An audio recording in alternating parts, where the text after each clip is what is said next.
Chapter 18. Hilbert John Bartholomew Montague III studied the letter in his hand. He was a curious person. Being endowed with higher than average intellect and stuck at the stodgy old school of Smeltings with its stuffy old professors, his curiosity did not extend to academics. Ever since Vernon Wycliffe and his sister Holly had somehow tricked Travers and him into clearing Wycliffe's name, Wycliffe and his sister had been the main subject of Hilbert's interest. The interest had become more than casual after Wycliffe rejected Travers and Hilbert's friendship and started hanging around with the Perkins boy. No one rejected Hilbert without consequence. No one. But getting back at Wycliffe was difficult. He and Perkins kept their distance and often stayed within the presence of one adult or another, making it nearly impossible to exact revenge without getting caught in the process. The news that the name Wycliffe was not an actual Smeltings alma mater had gotten other students to avoid Wycliffe, but hadn't seemed to bother Wycliffe himself. That left the mysterious Holly Wycliffe. Maybe he could get at Wycliffe through her. Not for one moment did Hilbert believe that Holly was a witch, even though Hilbert had never before had a nosebleed until after Wycliffe had said something about Holly cursing Travers and him. But Hilbert had to admit she seemed pretty weird. Wycliffe had always said Holly was pretty sickly. She certainly looked rather skinny and pale with big green eyes and scraggly yellow hair in the family photo Wycliffe had posted over his desk. Hilbert knew Holly had recently started attending a private school of some sort, yet Holly's letters weren't postmarked from a school, but instead came in envelopes with the return address of Smith. Why? Holly also wrote her letters using invisible ink, and once the writing had vanished, nothing Hilbert could think of would return the writing to the page. He knew. He'd tried often enough. Hilbert had gotten a hold of a letter Holly sent Vernon last spring. It was now a blank page tucked safely away in a bottom desk drawer. The letter seemed innocent enough, only asking if something weird had happened on a certain day, with no further explanation. Then the words on the page had vanished. There was no way Hilbert could slip the letter back into the Smith envelope without Wycliffe knowing it had been intercepted and read first.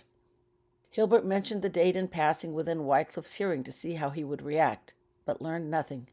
What was the significance of that date? Last fall, Hilbert got his hands on another letter from Holly. This time she had written that something had to do with Cousin Harry, and she would explain later. Who was Cousin Harry, and what had he to do with anything? Wycliffe had never once mentioned a Cousin Harry. What was Holly planning to explain?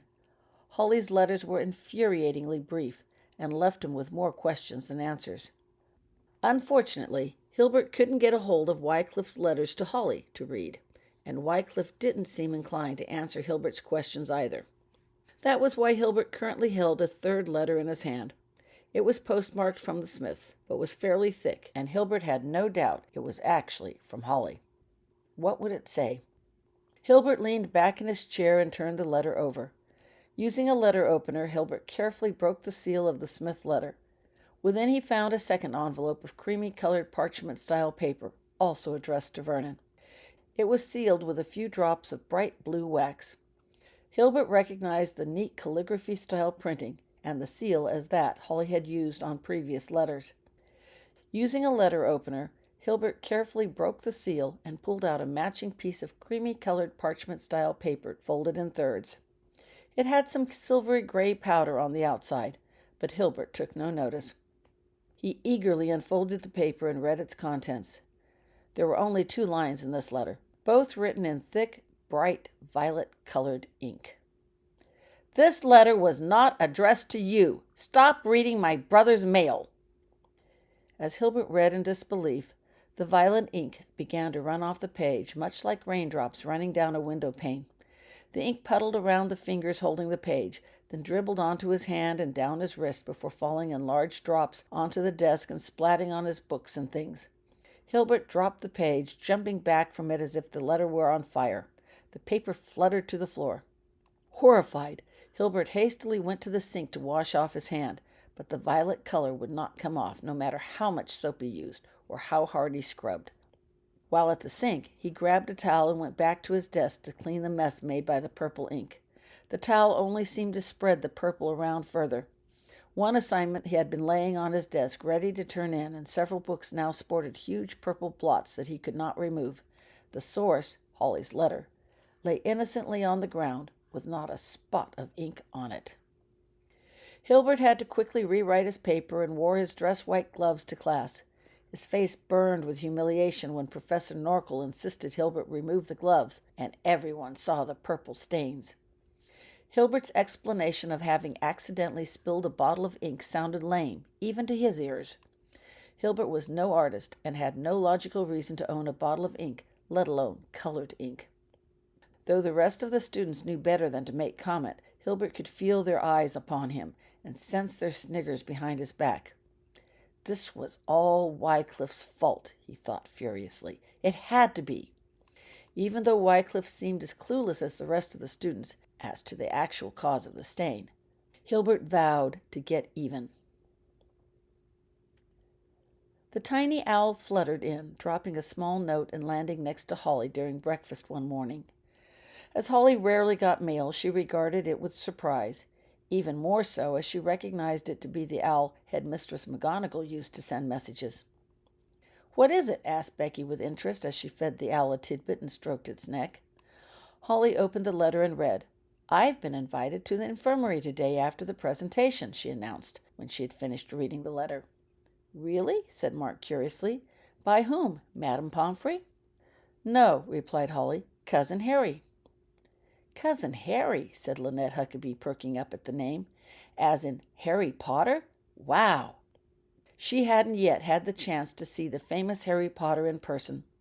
Becky and Susan had been helping Lynette a lot with tutoring lately, so she was sitting between them, reviewing for an anticipated quiz in Professor Binns' class. "Does that mean he's coming to the presentation, too?" she asked eagerly. "Probably," said Gwen. "He doesn't usually make public appearances," added Ben, "but that doesn't mean he can't. I wonder how Mr. Borage managed to talk him into coming." "No doubt it was a good excuse to visit family," suggested Donna Macmillan. "I don't suppose he has much of a chance to visit with you during the summer, does he?" she asked Holly. No, he doesn't," replied Holly. Of course he hadn't visited. Dad had made it pretty clear to Cousin Harry that he wasn't welcome ever. Holly pulled out her quill and wrote a quick acceptance and attached it to the waiting owl's leg, sending him on his way. She wondered if it was indeed an innocent family visit, or something more. Mr. Thalius P. Borage from the Ministry of Magic looked resplendent in his green and burgundy robe. Still slender with wire-rimmed glasses, he sat confidently at the head table eating his meal with the rest of the professors. On one side sat Professor Slughorn, wearing an emerald green and silver robe. On the other side sat Cousin Harry. Holly watched her cousin curiously while she ate. While Cousin Harry didn't look as uncomfortable as he had during the Hogwarts memorial service last year, he still looked out of place. Mr. Borage and Professor Slughorn laughed and talked with each other comfortably. Often Mr. Borage would turn to Cousin Harry and talk to him as if they were old friends. Cousin Harry would answer back politely, but mostly kept his eyes down at his food while he ate. He seemed to speak only after someone had spoken to him. Holly recognized journalist Rita Skeeter sitting to one side. She appeared much different from the frumpy, grandmotherly person who had greeted Holly at the station a few months ago. Rita's perfectly coiffed hair was in ringlets on the top of her head, and gemstones glittered from rings on her fingers while she ate. Rita's fluffy green quill was busily writing away with no hand to direct it. A camera floated around the head of table, flashing intermittently at different people taking photos. Rita hadn't been at the last potions count. Holly wondered if she came only because Cousin Harry had. "That's Harry Potter?" wondered Lynette aloud, interrupting Holly's thoughts. "He doesn't look at all that important." And indeed, though his black dress robes were neither old nor shabby, Cousin Harry looked plain, dull, and drab compared to Professor Slughorn and Mr. Borage. Even Headmistress McGonagall, who sat on Cousin Harry's other side, looked more colorful in her green and scarlet tartan robes. "That's what makes him so great," said Rupert Shunpike admiringly. "My dad says that despite all the things Harry Potter has done, he is still just one of us regular guys." "All that fame could have gone to his head, but it didn't," added Ben. "He could have had any job in the ministry he wanted, even Prime Minister," chimed in Donna. but he didn't want it. With anyone else, what you see could just be a politician's act to gain public approval, but not with Harry Potter. That's the way he really is. In fact, added Eddie Shunpike, Dad says that if you know who hadn't tried to kill him when he was little, Harry Potter would have been sorted into Hufflepuff for sure, which for Eddie was the ultimate compliment. Wow, said Lynette with a touch of awe in her voice. And he's really your cousin? That came from Donald Rosinski, another first year. Mark was tutoring him. Holly nodded. She looked around the group wonderingly. Cousin Harry didn't have to do or say a thing, and they all still admired and loved him. She felt proud to be related to him. You don't suppose, began Lynette hesitantly, that you could maybe get an autograph for me? No, said Roland sharply before Holly had a chance to respond. You don't ask for autographs from someone for fighting a dark wizard, for doing what had to be done to save his friends' lives. Harry Potter didn't ask to be famous, not that way. Sorry, said Lynette in a small voice. Holly reached over and gave Lynette's hand a squeeze. It's okay, she told Lynette reassuringly. It all happened so long ago that it's easy to forget why he became famous. With that, they all returned to eating. When most everyone had finished eating, Mr. Borage cleared his throat and stood up. He stepped to the podium with poise and confidence. Greetings, everyone, he began. I am pleased to be here again to announce the latest results of the potions count. Everyone clapped politely. Gone was the nervous, uncertain man of last fall. Now Mr. Borage spoke with ease and confidence. I want to take this time to remind you that there is only one more potions count remaining. We shall determine a final winner. Also, he continued, please remember that it is not the number of potions that matters most, but the variety. So though your house's overall potion count may be low, your house can still win this contest. So do not be discouraged by today's results. The students stirred restlessly. Mr. Borage had said pretty much the same thing last quarter when the Slytherins had taken the lead. Mr. Borage glanced back at Professor Slughorn, who smiled encouragingly, and then at Cousin Harry, who nodded in support before addressing the students again. We are most fortunate indeed, he continued proudly, to have with us today Mr. Harry Potter. Mr. Borage turned and pointed out Cousin Harry.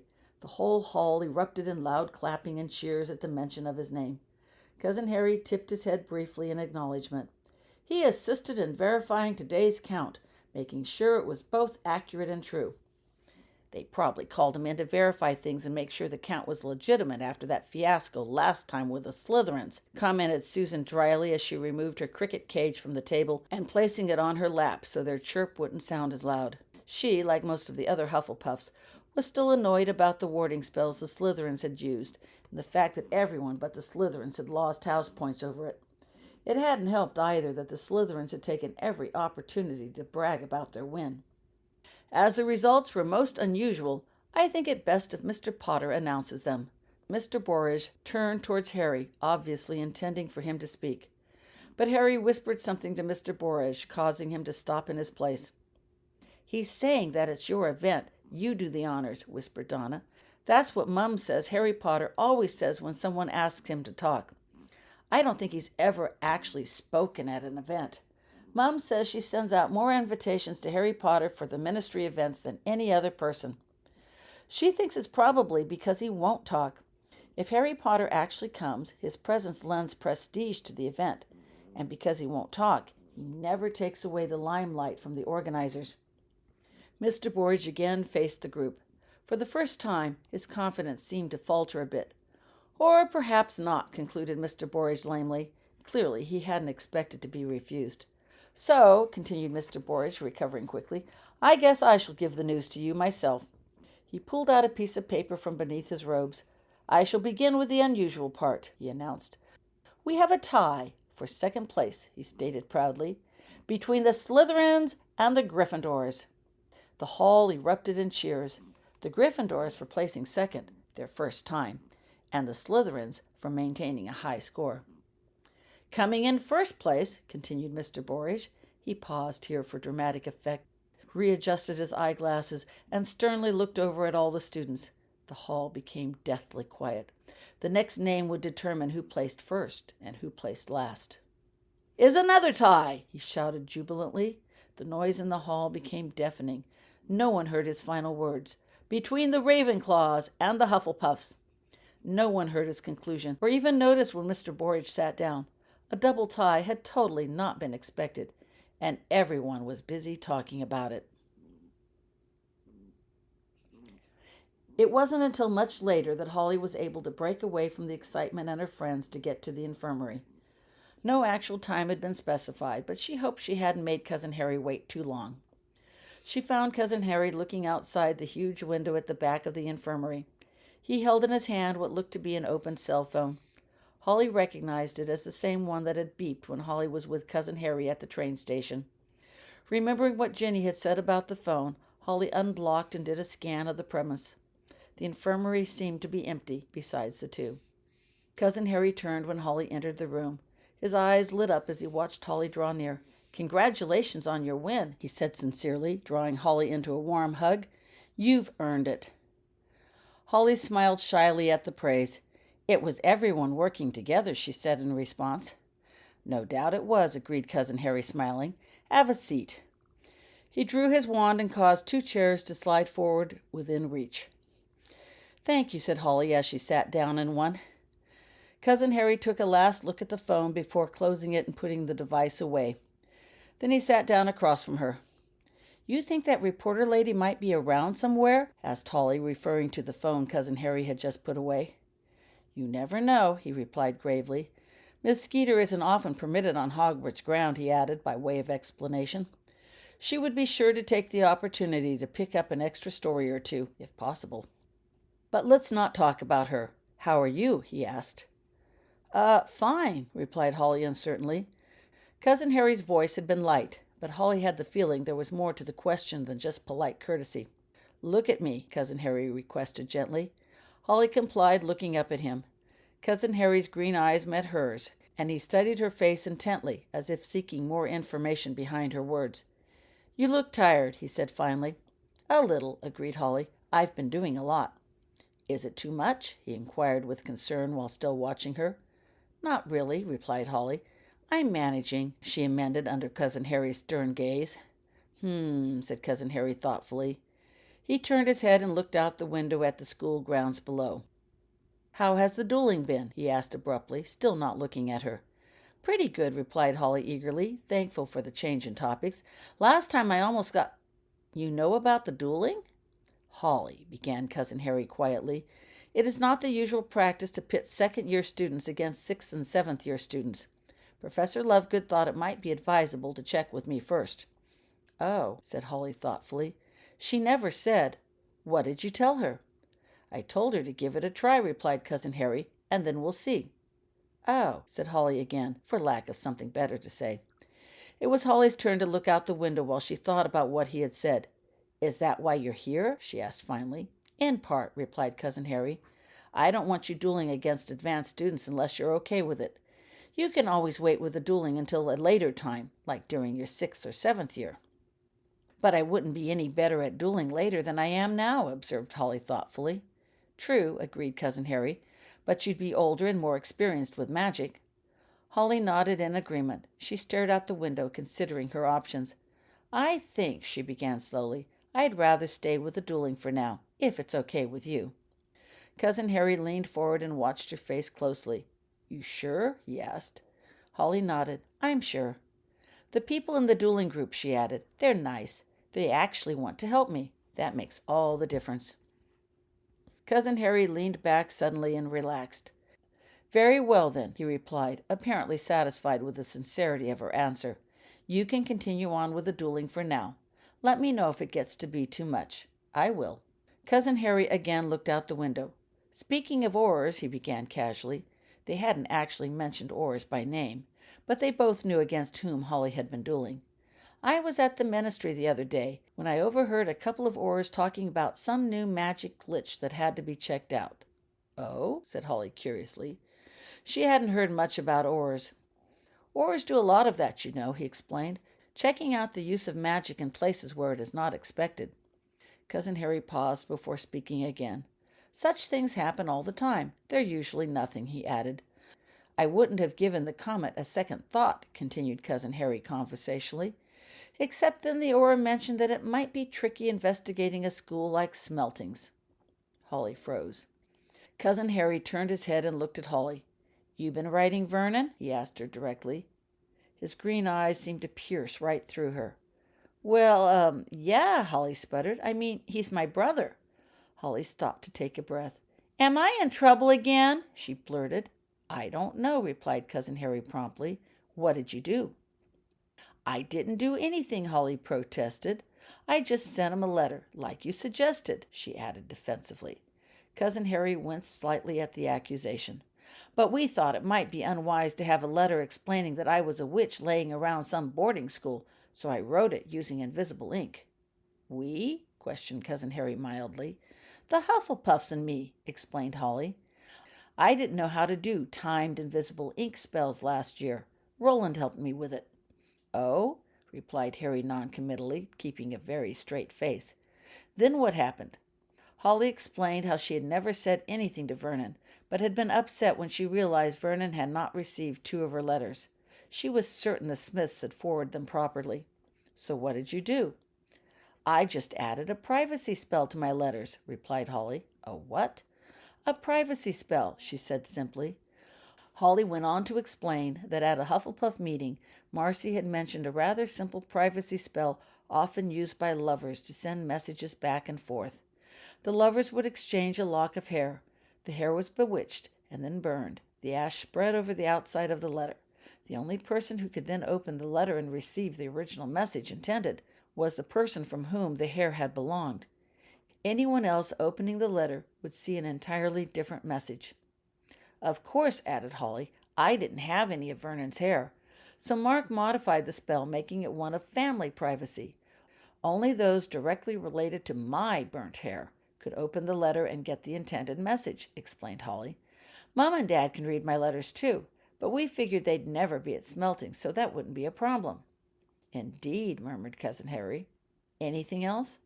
Well, said Holly slowly, Susan contributed the idea of the dripping ink. Dripping ink? Yes, explained Holly. It's a Weasley joke item, she continued. Maybe Cousin Harry hadn't heard of it. Susan was at the library one day when she saw a beautiful lined drawing of a horned beetle lying on the table. When she picked it up, the ink on the picture started running off the page onto her hand and down onto the table. Martina and Shirley laughed up a storm afterwards, added Holly, remembering. Carrie says that Nick Adderson, one of the Slytherins in her class, is very good in art, so we think he made the picture using Weasley dripping ink, and then they set it out just for Susan to find. Fortunately, Madam Pince had a bottle of Weasley stain removal on hand, finished Holly. Apparently, the dripping ink was a popular joke item several years earlier. Holly stopped to take a breath before she spoke again. If Vernon got my letter, she added, he'd never know anything was different about it. The magic part would come into effect only if someone else opened his letter. The ink's perfectly harmless and looks fairly muggleish. We figured the ink would teach that sneak a lesson he wouldn't forget. I see, said Cousin Harry neutrally. How many letters with a privacy spell have you sent? Just one. I only found out about this over the holidays. When did you send this letter? A week, maybe 2 weeks ago, replied Holly, trying to remember. Cousin Harry leaned back, relaxing. Well, he said calmly, that explains things. Explains what? The magic glitch. I think it was the privacy spell that did it. It did? You mean it was used? Oh, I think it most definitely was used, assured Cousin Harry dryly. The Aurors said it was a magic glitch that had just turned up. You've been writing your brother with invisible ink for over a year now, without setting off any alarms. This is recent. Somewhere out there is a student with some very black fingers. Violet, corrected Holly automatically. We liked the color better. So, am I in trouble? Said Cousin Harry thoughtfully. While the rules about practicing underage magic outside of Hogwarts are quite clear, I don't think there's anything in the rules about practicing underage magic long distance while still actually in Hogwarts. I doubt the question has ever come up before, he mused. So you should be in the clear. Holly leaned back relieved. But I think, continued Cousin Harry, I'll make a trip to the ministry and let the Aurors know that this particular magic glitch is nothing to worry about. In the meantime, he addressed Holly, we want to give the Orrs no further cause for alarm. So if you want to write a letter to Vernon, send it to me, and I'll see he gets it. Vernon and no one else, okay? Holly nodded. No more privacy spells, you understand? Yes, sir. I guess I'll also make a trip to Weasley's to pick up some stain removal and pay a visit to Smeltings. Holly looked up surprised. You're going to help that sneak out? Yes. If the person who read Vernon's letter is who I think it is, he deserves every bit of that ink, Holly said righteously. He almost got Vernon expelled last year for something Vernon didn't even do. I'm sure he did, agreed Cousin Harry calmly. And you're still going to help him? Yes, replied Cousin Harry firmly. Then he explained further. The sooner the ink vanishes, the sooner this person may think of something else besides this little incident. I want him to remember, argued Holly. He deserves to learn he can't get away with doing things like that. And you gave him a fine lesson, agreed Cousin Harry. Unfortunately, some people see such incidents not as lessons, but as excuses, justification for more mischief. That stopped Holly. You mean he might? It may have been your letter, but there is only one person this individual can blame for his embarrassment, and if he hasn't already retaliated somehow, he may even now be planning his revenge. By your own account, continued Cousin Harry, Vernon doesn't even know what happened and probably has no idea what is going on or why. Oh, said Holly in a small voice, I hadn't considered. Next time, look beyond the immediate consequence, said Cousin Harry sternly. Vernon should be warned, he added abruptly. Why don't you write him a quick note now? Nothing too specific, but enough to put him on his guard. I'll drop it off for you. Holly obediently got up and went over to one of the drawers she knew contained paper supplies. She hesitated. She began. As long as you're going to Smeltings anyway, maybe you could just, speak to Vernon and explain things myself? Yes. And run the risk of your father finding out I was at Smeltings? Demanded Cousin Harry. I think not. A note should be sufficient. You can explain more to Vernon some other time. Holly nodded. She pulled out a quill and some paper and started writing. Should I still use invisible ink? She inquired as she wrote. I think it would be a good idea, replied Cousin Harry. You never know who might get a hold of the letter after Vernon reads it. Holly finished her message. Then she pulled out her wand and directed it to her note. She whispered some words, and the ink on the page glowed softly. Holly folded the page while the ink was still glowing. Then she wrote Vernon's name on the outside and handed the paper to Cousin Harry. Cousin Harry took the note solemnly and tucked it under his robes. I'll see that he gets this, he assured her. Don't worry, he added. I'll make sure everything's okay before I leave. Holly nodded. Thanks, she said. Well, said Cousin Harry, that completes my agenda. Is there anything else we should discuss? No, sir. Yes, sir. Maybe. I don't know. It's not really about me, confessed Holly, but... Her voice trailed off, not knowing how to bring it up. What is it? Asked Cousin Harry encouragingly. It's about Professor Ferenz, Holly blurted out. Oh, said Cousin Harry. Are you having difficulties in his class? No, of course not, said Holly quickly. I like astrology. It's just that, he's been banished, Holly said in a rush. Did you know that? I knew that, replied Cousin Harry calmly. How did you learn? Celeste told me, answered Holly. Celeste? Questioned Cousin Harry. I don't believe I've heard that name before. She's his niece, replied Holly, suddenly feeling shy. Was she supposed to be talking to centaurs? Cousin Harry raised an eyebrow in surprise. You've met his niece? He inquired. A centaur? Holly nodded, keeping her head down. How did that happen? Well, we were in the forest, and she was in the forest, and there were these spiders.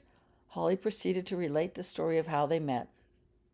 I can see, said Cousin Harry dryly when Holly had finished, that not only Gryffindors have adventures at Hogwarts. Well, we got to talking afterwards, continued Holly, omitting the running off part. Celeste didn't flat out say it, but I got the impression that she was afraid she would be banished just for talking to us. Is that going to happen? Cousin Harry leaned back. I don't believe they've any rules forbidding centaurs from talking with humans, he said thoughtfully. It's just that they think it's a waste of time. But Professor Ferenz! Ferenz was banished after he consented to teach at Hogwarts. I don't think your friend is in danger of doing that, so she should be safe enough. Oh, said Holly with relief. Then she added, Is there anything we can do about his being banished? Did Ferenz ask you to talk with me? Inquired Cousin Harry. Oh, no, replied Holly quickly. He only talks about the stars. I don't know if he even knows I know. It's just that being banished. I mean, it's so cold and heartless. Surely there's something we can do to help him. She looked up at her cousin, pleading. Oh, said Cousin Harry, leaning back in his seat. Ferenz saved my life once, he said thoughtfully. I would happily do what I could to help him. But centaurs have a rather low opinion of humans, even famous ones, he added wryly, referring to himself. I'm afraid that should I argue on his behalf, it would only serve to confirm in their minds that Ferenz had sunk to human level and was therefore not worthy to return to the forest. No doubt Ferenz knows this. Oh, said Holly, disappointed. Answer me this, continued Cousin Harry. Is Professor Ferenz unhappy? I'm not sure, began Holly uncertainly. I don't think so. It's hard to tell. Cousin Harry nodded. I don't know what Dumbledore said to Ferenz to convince him to teach at Hogwarts, he began carefully. But it would appear that Professor Ferenz is not dissatisfied with the choice he made. Perhaps we should leave things as they are for now, don't you think? Yes, sir, said Holly, leaning back in her chair. She was still disappointed and sad about Professor Ferenz, but Cousin Harry was right. This was not something they could fix. Maybe it was something that didn't even need fixing. In all honesty, Celeste seemed more upset about the banishment than did Professor Ferenz. Well, said Cousin Harry, looking at Holly, is there anything else? Mutely, Holly shook her head. Then, continued Cousin Harry while standing up, I shouldn't keep you any longer. You probably have some potions to mix, he said, smiling. And I, he added, tucking Vernon's note safely between his robes, have a few errands to run. Thank you so much for coming, Holly. Yes, sir, said Holly, and she headed towards the door. She stopped suddenly and turned.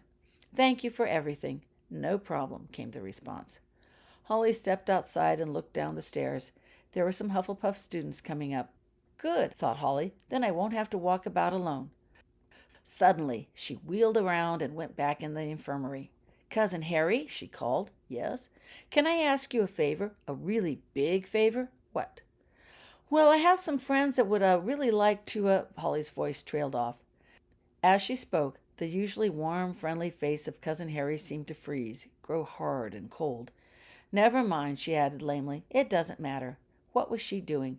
How many times had people tried to meet Cousin Harry, tried to connect their name with his, use the relationship for their own benefit? Of course he wouldn't want to be introduced like some prize on display. You want me to meet someone? Came Cousin Harry's voice from across the room. His voice sounded cold, distant, and impersonal. No, said Holly quickly. I've changed my mind. It's nothing. She turned to leave. Hufflepuff friends? Asked Cousin Harry, not letting the subject or Holly go. Holly nodded. But it's not important, she added. Never mind.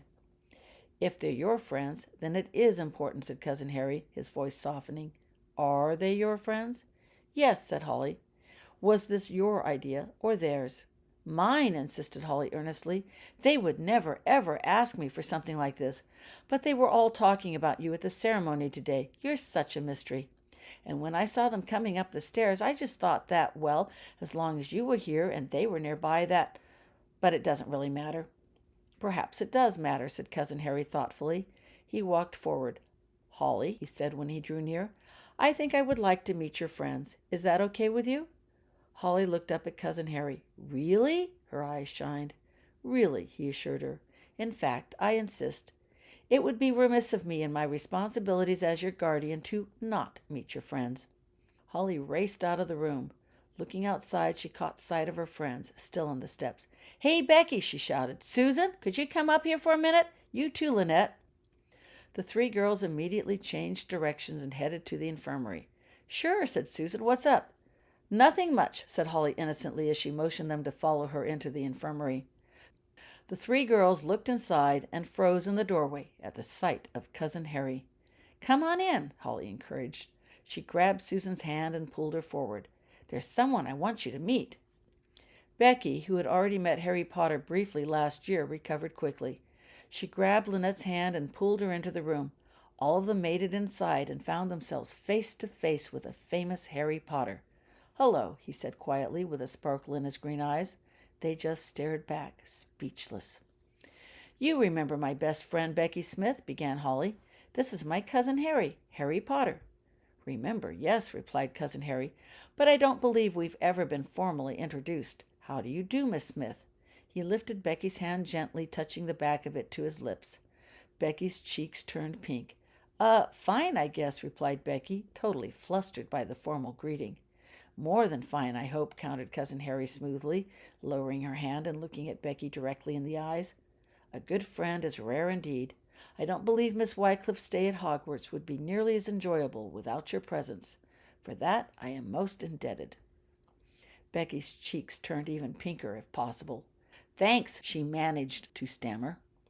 "This is Susan Braesbury," continued Holly, directing Cousin Harry's attention to Susan. "Susan, this is my cousin Harry." "Ah," began Cousin Harry, taking Susan's hand in his and kissing it as well. "The young lady who has an affinity for insects." Susan nodded wordlessly, her cheeks also fairly pink in color. "Have you found many different species here?" Harry inquired when he lowered Susan's hand. "Quite a few," Susan said, finding her voice. She loved talking insects. "I think there's more in the forest, but we're not allowed to go in there." "That would be a problem," agreed Cousin Harry gravely. "Have you considered asking Professor Hagrid if you could assist him in his groundskeeper duties? I believe he goes into the forest quite frequently. With Professor Hagrid along, the forest would be perfectly safe for you. You could use the opportunity to look for new insect species. I would think Professor Hagrid might enjoy the company of one who also has an appreciation for the outdoors while he worked." "You think so?" asked Susan eagerly, shyness forgotten, her brown eyes sparkling with excitement at the prospect. "You can only ask," replied Cousin Harry. "I believe Miss Wycliffe or Miss Smith would be more than happy to introduce you to him." Both girls nodded enthusiastically at the suggestion. "And this is Lynette Huckabee," said Holly, finishing her introductions. "Lynette, this is my cousin Harry Potter."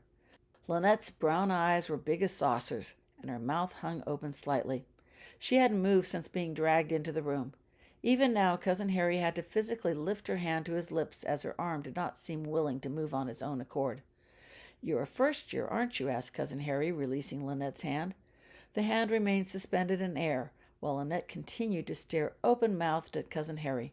"How do you like Hogwarts?" inquired Cousin Harry, ignoring the floating hand. Susan grabbed Lynette's hand, quickly pushed it down to Lynette's side, and punched Lynette with her elbow. "I think congratulations are due all of you for that spectacular potions win," continued Harry smoothly, overlooking Lynette's responses. "Do you have some time for a bit of tea to tell me about it?" "Yes, we'd love to," said Becky hurriedly, before anyone had a chance to back out. Cousin Harry held out his wand and caused a table to slide nearby.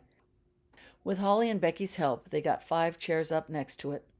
Cousin Harry then caused a tray with a pot of tea and some cups to appear. Next to it appeared a tray of tiny cakes. Everyone took a seat, though admittedly Becky kind of had to push Lynette down into it. Lynette was still staring speechless at Cousin Harry.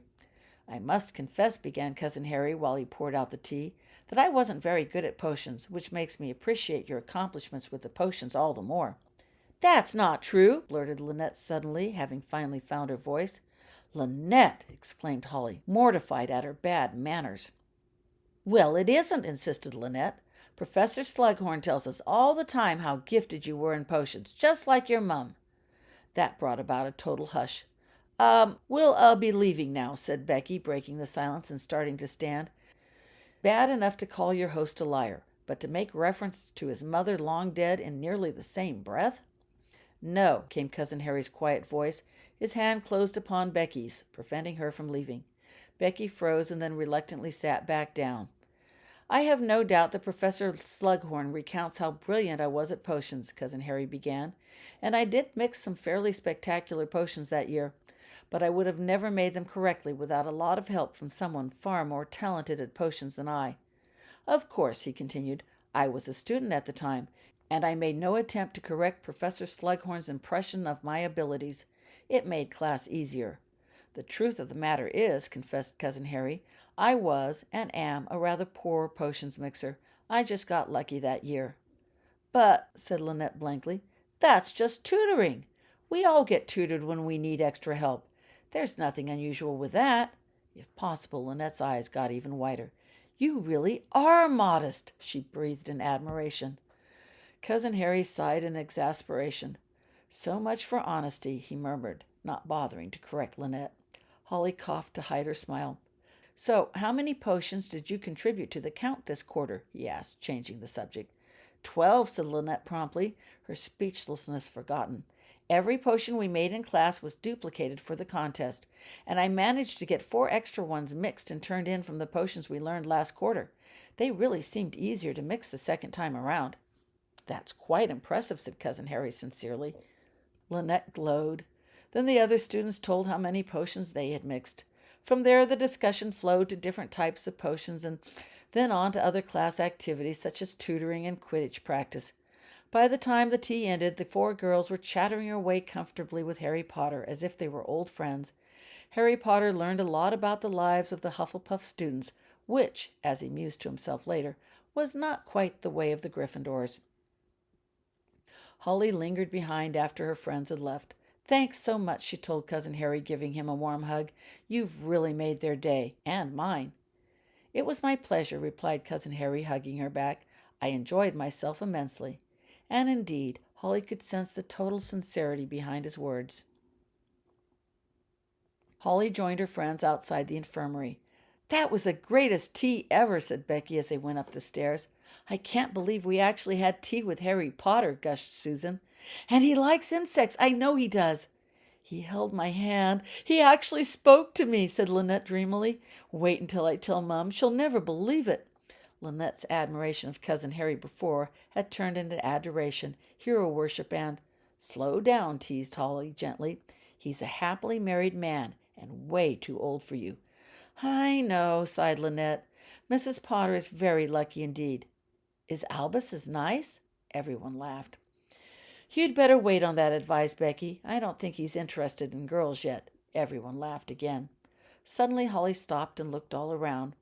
"What is it?" asked Becky, stopping too. "What's wrong?" "Nothing's wrong," replied Holly absently. "It's just that—" Her voice trailed off as she bent down and started looking closely at the banister, too busy to talk. Abruptly, she reached out and swiftly plucked something off the far side of the banister. "What is it?" asked Lynette curiously. "Look!" exclaimed Susan happily when Holly opened her hands. "You've found a beetle!" Everyone bent down to examine it closer while Holly held the beetle firmly between her fingers.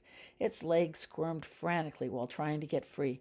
"That's a real beaut," said Susan admiringly. "Can I have it?" She instantly whipped out the bug cage that she always carried about. "No," said Holly thoughtfully. "It's too pretty to be caged. But it shouldn't be indoors either. I think I'll find a window and let it go outside, if that's okay." "Sure," said Susan, putting away her cage. "Need help?" "No, thanks. I can manage," assured Holly. "You go on ahead," she told her friends. "I'll catch up later." Without another word, Holly walked down the nearest corridor with the squirming bug to find a window she could open. When she was out of hearing of her friends, Holly looked down at the beetle between her fingers. "You know," she began conversationally as she walked, "when Cousin Harry told you to go bug someone else, I didn't realize he meant it literally."